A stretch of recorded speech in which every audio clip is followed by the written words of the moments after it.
Hi, I'm Don Ferris. I'm the owner of Anvil Bikeworks. We're located in Golden, Colorado. So this is an Anvil frame fixture. This is what we call our Type 4. And we make it from raw material to finished product in our shop in Golden. You know, how it works is we start off with 5-foot by 12-foot sheets of tooling plate. And we nest all the parts that fit into the fixture into that tooling sheet, and then we have it water jetted out.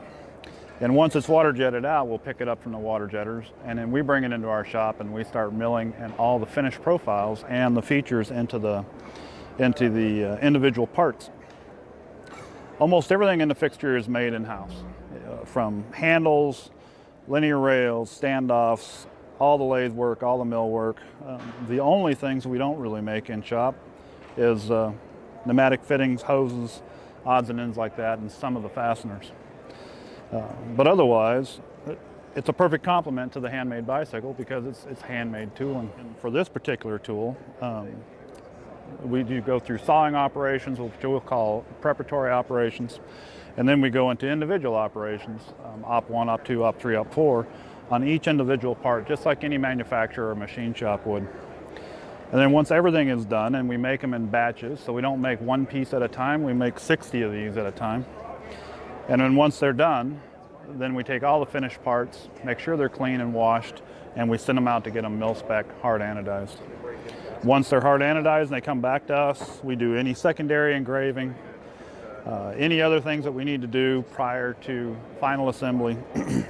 And then we actually do assemble them, proof them using our metrology equipment, and then reset anything that has to be done at that point to bring it into tolerance after it's been made, after its final assembly. And then they're packed in crate and shipped off to the customer. And those customers are worldwide. We ship to China, we ship to Russia, all over Europe, of course, all over the United States, South America, everywhere. So at every point along the way as we make a part, we start off, as I mentioned earlier, with raw stock, which is cut to a very rough dimension. It could be plus or minus 100,000ths of an inch. And as we go through and we make each part, we're looking to meet a certain tolerance that we have. And so each tolerance that we have on a part is critical. There are driving dimensions and there are resulting dimensions. And so to get to a part that we know has to have a certain dimension because it's interacting with another part, we have go, no-go gauges. So for instance, if you look at the dummy axle and the dummy axle holder, these things have to interchange along the same lines as you would in mass manufacturing. So we make thousands of dummy axles, and every one of those dummy axles has to fit precisely with a dummy axle holder. So those two have two driving dimensions that have to mate. And so for those kind of driving dimensions, we always use go, no-go gauges. And those gauges are set to a very precise dimension, and those two parts have to fit in between those. So we use all standard metrology equipment. We use digital calipers, we use micrometers. As we're making the parts, once we do our final assembly, we put it on a grade A laboratory grade surface plate, and we use what's called a height master to check the final assembly and make sure everything comes into spec as we manufacture. And each fixture has its own unique set of requirements for how it meets its precision or accuracy requirements. And so on frame fixtures, everything has to be referred back to the center of the bottom bracket. So that is the origin on the fixture. And so that is for how we measure and how we proof the fixtures, that's our origin. And so every dimension is proofed to that origin. So it's standard machine shop or manufacturing fare. If you think about it from an importance point of view, if you look at like the head tube angle indicator, we don't really care what this particular dimension or this shape is. It has no driving, has no impact on the builder. What has impact on the builder is relationship of head tube angle to head tube angle indications. What has impact to the builder is how flat the fixture is and how in plane the fixture is through the critical points. So the critical points become the upper head tube, the lower head tube, the top of the seat tube, the bottom of the seat tube, the bottom bracket, and its relationship back to the dummy axles, or the dropouts in the case of a frame. And so those are the critical dimensions that a builder uses. Angles, these spatial relationships between head tube and seat tube, and then you know, the straight line dimension that goes, the virtual dimension that goes to the center of the frame, is you want to make sure the frame is symmetrical. It's a mirror image side to side. But whether this thing is 38 millimeters thick or 37.9 makes no difference. It's not a driving dimension. So, but what is a driving dimension is the parallelism from the dropouts to the head tube. That's an important dimension. People get hung up on, you know, on all these numbers, but you can have all kinds of out of tolerance parts in here. If this is out of tolerance by 10/1000ths of an inch or a 1/10 of a millimeter, it makes no difference. It has no function on the finished product. And it doesn't matter to the builder. Those are completely arbitrary dimensions. What is the fact that you maintain a constant center line through the frame through all these contact points where you're actually holding the bike in the frame. Well, we started in 1998. And so however many years that is to now, it's 18, 19 years. And we hope to get, you know, 18, 19 more years out of it. If you look at how Anvil Bikeworks as a business and how these tools started out, one of the original frame fixtures we made is here today. And actually it's one of the very first of the first 12 that I made. It's in HIA, handmade in America. It was originally sold to a Canadian company in Quebec, Guru at that time, and Guru over the years probably bought 12 frame fixtures from us. But they bought, and I don't know if that number is precise or not, but over the years they bought a lot. But yeah, so if you look at that fixture, and it starts off as kind of like a big square, and it has, I mean, if you laid it over here and overlapped it on this fixture, you would see some evolutionary relationship there. There are some features of it that are still the same. This fixture, the genesis of this fixture is our Journeyman fixture, which came out first in 2003. And so it came after those old fixtures. And they overlapped for a while. We made both of them. I think we made Masters and Super Masters up until 2007. But they overlap, but you can kind of see there's kind of an evolutionary deal. This fixture originally we built because the old fixtures were so expensive. They were so big and so massive. And so we kept, when we introduced the Journeyman, we wanted a smaller fixture, more mobile, easier to fit in the shop, easier to move around.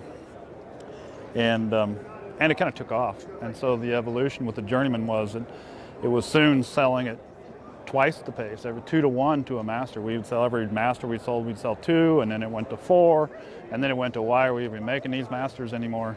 And so now we have, but this fixture itself has gone through its own evolution over the last 14 years. And so this is an earlier version. The 3.1 is an earlier version of the fixture, and we started making this particular fixture, I think, in 2008, maybe? No, later than that, 2010. But since this is a Type 3.1, that kind of tells you what we're talking about. We had an original Type 1 Journeyman, and we had a Type 2, then we have the Type 3, and then we had a Type 3.1 that had minor changes. And then this fixture is an offshoot from that one, has evolved from that, and this is the Type 4, and this is now our premier frame fixture. But you can still see there's relationships between the two. They use a lot of the same parts. I mean, they have to for us. We're basically a 3-person shop. And so, you know, we all work very hard, and we make a lot of these. I've made over 1,000 frame fixtures now. I've made more frame fixtures than most builders have built bicycle frames. Okay, so these are all just accessories. These are small tools to help builders build bicycle frames. So if you're a classic builder and you build lug bicycles, as you'll see in all these booths, this is a lug vise. And what this does, it holds a vise, or it holds a lug on the end of the mandrel there. And then you can, by tightening the handle, you pull a drawbar. It's an internal expanding mandrel, and it holds the lug in place. And then the builder can clamp this in his bench vise, and then he can work that lug. He can prep it for the frame construction. And so, you know, it's all made out of stainless steel. It's got some pretty cool features in it. It uses a roller bearing inside to act as a thrust bearing. We make the handle. Obviously, it's using a file handle. But every part of this we make. We make it all in our shop. This is a builder's wheel. This mimics all different sized bicycle tires. And so it goes down from 1 1/4 inch clearance. And this is used for a builder to be able to set chainstay or seat stay clearance around a bicycle wheel. So if you look over here at Tony's bikes, so he's got a 650 plus there, right? That's a big tire, and it has different clearance requirements than, say, this road bike right here, you know. And so since a lot of times these guys are, you know, manipulating their own stays, which is a big thing that we support them with, is they're putting these bends, they're bending chain stays, they're bending seat stays, and you have to get a bicycle frame today, especially a mountain bike, presents a lot of challenges because you have to wrap that tube around the tire and then get back in to where your dropout spacing is or your cranks. And so it takes a lot of tube manipulation. It takes a lot of tube manipulation to get in there. You have a lot that goes on to get the chainstay from this point and around the chain ring, and then all the way back to the rear wheel. There's just a ton of work that goes on there. There's a lot of things that collide. So you can see, you know, how big the tire is and the chainstays and how important clearance is. So what this tool does is it allows you to mimic a tire profile. And so you'll have a nylon band that fits through these dovetails on here. And then as you go through a range of adjustment, it mimics up to a fat bike tire, which is, you know, today 5+ inches. This actually goes a little bit more than 6 inches. And then it adjusts for length, as you can see, and it clamps onto a normal standard dummy axle, which we manufacture. And that tells the builder he can mimic the tire profile for how round the tire is, or how flat the tire is, or how ovalized it is. And it's geared in the back, so they stay in phase with each other. We call this the Bhava Chakra. It's the circle of life. And that's our version of a builder's wheel. And then other accessories like holding braze-ons. You know, when you think about water bottle bosses on a frame, or when you think about cable stops, which a lot of frames you're just not getting now because they're using internal, but like there's a cable stop right there. You have to hold those things in place while it's being attached. And that can be really challenging. And so we make a braze-on fixture that has a variety of different fittings so that you can clamp it on the bike, clamp it on a tube, and then it will hold those parts and pieces in place. And if you have two in plane, like you have on this frame, then it'll actually hold both of them in plane with each other, so that they're on the same place on the tube, front to back, so it looks right. You know, you don't want to have one here and then one kind of cocked off. This is a fork fixture. It's for building front forks on a bicycle frame. It works like everything else. It holds the critical dimensions. So your steer tube would go here. Your dropouts are here. You set your offset. Offset is a lot of people call it rake, but your offset is set here, and then your fork length is set down the side. And this is a blade leveler, so you make sure that your crown is level.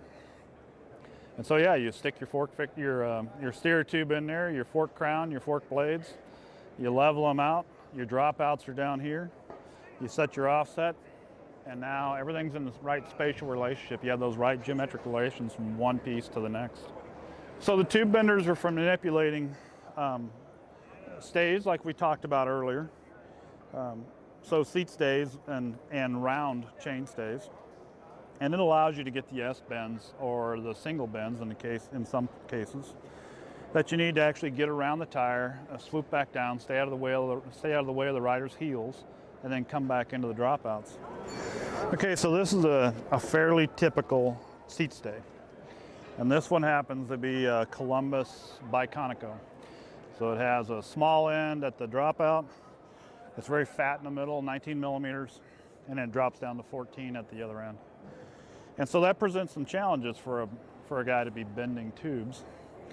And as a builder gets to stay out of the box, it looks like this.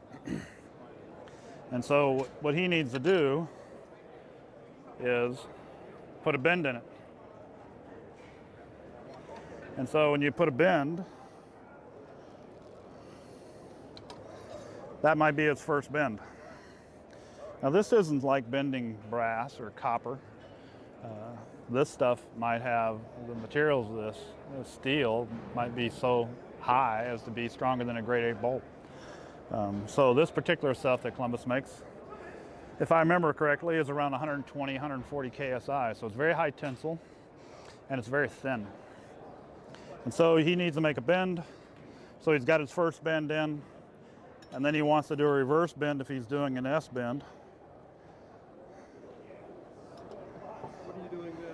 You have to keep the bends in phase, so when you look down the tube, you can see one bend's not out of plane with the next bend. You want the tube to, if you look down the center of the tube, you want the bends going right down the center of the tube. You don't want one end to be splaying out. So if you don't align it, this is an alignment bar, and you were to put the other bend like this, which you may want to do in some cases, but now when you go down that bend, the bend's not in plane with each other. So if you want the bends in plane with each other, you line it up.